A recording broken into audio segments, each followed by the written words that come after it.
Guys, Assalamualaikum. It's Media and welcome to my video. Guys, আবারও চলে আসলাম নতুন একটি গল্প নিয়ে। গল্পটি ভালো লাগলে লাইক একটা সাবস্ক্রাইব করে দিবেন। তো বেশি কথা না বলে চলো গল্পতে যাওয়া যাক। আকাশ আর রাফি দুজনে ছিল এক আত্মার দুই শরীর।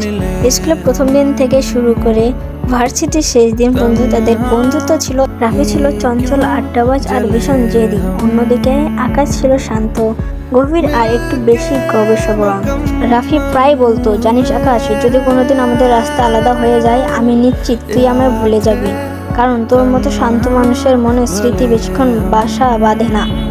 আকাশ শুধু হাসতো, কারণ সে জানতো তার পুরো জগৎটাই রাফিকে ঘিরে। ভার্সিটি শেষ করার পর রাফি হুট করে বিদেশে চলে যাওয়ার সিদ্ধান্ত নেয়। যাওয়ার দিন এয়ারপোর্টে রাফি আকাশকে জড়িয়ে ধরে বলেছিল, চিন্তা করিস না, প্রতি সপ্তাহে কথা হবে। আমাদের বন্ধুত্বটা তো কাচের মতো না যে ভেঙে যাবে। প্রথম কয়েক মাস সব ঠিক ছিল। রাফি ফোন করতো, আড্ডা হতো ভিডিও কলে, কিন্তু ধীরে ধীরে সেই সপ্তাহ থেকে মাস আর মাস থেকে বছর রূপ নিল। রাফি বাস্তবতা বাড়লো, নতুন বন্ধু হলো, নতুন জীবন। আকাশ বারবার মেসেজ দিত, কিন্তু ওপাশ থেকে উত্তর আসতো কেবল এক শব্দ, বিজি।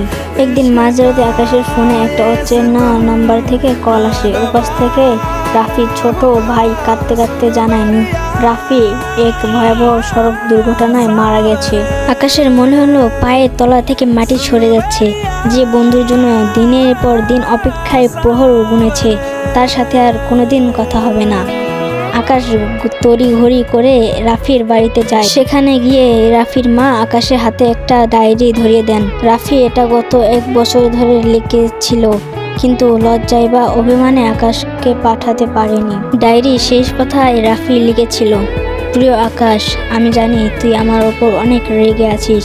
তুই ভাবছিস আমি তোকে ভুলে গেছি। আসলে বিদেশের এই যাত্রিক জীবনে আমি এতটাই একা হয়ে পড়েছিলাম যে তোকে বলার মুখ ছিল না। আমি সফল হতে চেয়েছিলাম, যাতে ফিরে এসে তোকে বলতে পারি, দেখ আমরা পেরেছি। কিন্তু ইদানিং শরীরটা খুব খারাপ যাচ্ছে, ভালো যাচ্ছে না রে। আজ খুব মনে পড়ছে বৃষ্টির দিন তোর সাথে সেই আড্ডার কথা।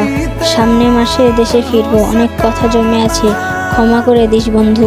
আকাশ ডায়েরির পাতাটা ঝাপসা দেখছে, চোখের জল টুপটুপ করে রাফির শেষ চিঠির উপর পড়ছে। রাফি দেশে ফিরেছে ঠিকই, কিন্তু ডায়েরিতে লেখা সেই আড্ডা আর কোনোদিন হবে না। আকাশ এখন প্রায় বিকেলে সেই পুরনো আড্ডার জায়গায় একা একা বসে থাকে। মানুষ ভাবে সে একা, কিন্তু আকাশ জানে তার পাশেই রাফি বসে আছে, ঠিক আগের মতো অট্ট হাসি হাসছে আর বলছে, বন্ধু, আমি তোকে কখনো ভুলে যাইনি।